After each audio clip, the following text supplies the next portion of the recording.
Here's this week's My Boat feature. Different boats have different types of bottom paints, but all should have something. And even though the modern stuff you can leave on even through the winter, eventually you're going to have to replace it. And that's what we're doing this week on My Boat. We're going to strip this bottom paint off and replace it with Interlux Micron CSC. The first thing you always have to tackle is prepping the surface. Sometimes a light sand and clean is all you need. Other times you'll need to strip it off. It depends on the product, and sanding can take days. Hey Mike, how's it going?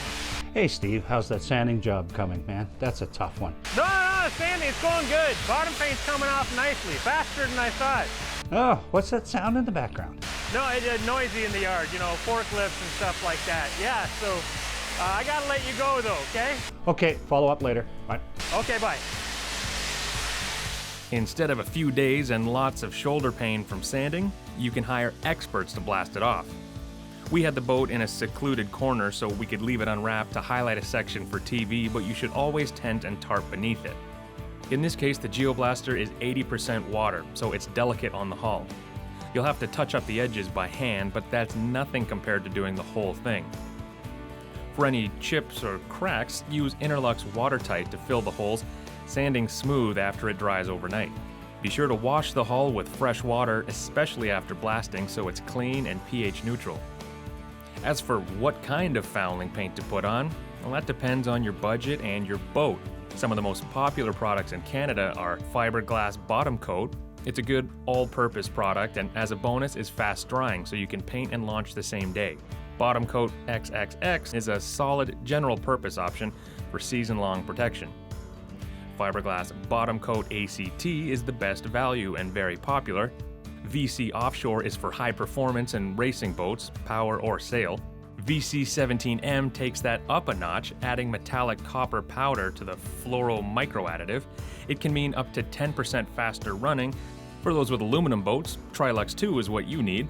It comes in 5 different bright and clean colors, but it can also be used on fiberglass wood and steel.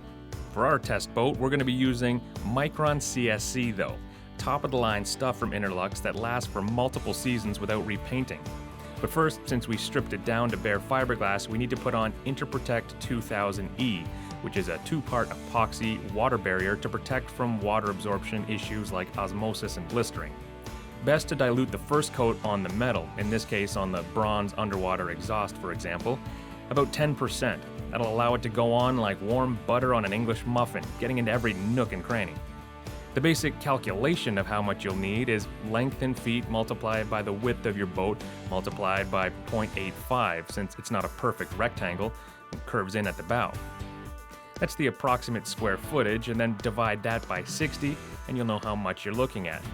Use painter's tape along the waterline or along the extent of your painting for a crisp line. When you get down on the hull, it can take a while if you're on your own, and it goes slow if you have strakes and odd angles to tackle. In all, it took 5 coats to get the 7 gallons on, and a few days of crawling around. There are just no shortcuts here. Do the final coat in the morning, and as soon as you're done, test to see if it's tacky enough for a thumbprint. And the reason you're doing that thumbprint test is you want it just a little bit tacky for your first coat of Micron CSC. And that tackiness and the fresh coat of Micron will chemically bond together. That's what you want.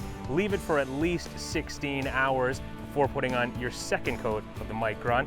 Could be a little bit more. Check the can depending on your temperature. You do the final Interprotect coat in the morning because the first coat of Micron CSC goes on that same day. Follow the same approach with the metal and hull and plug away. Luckily, this goes on a little smoother and easier.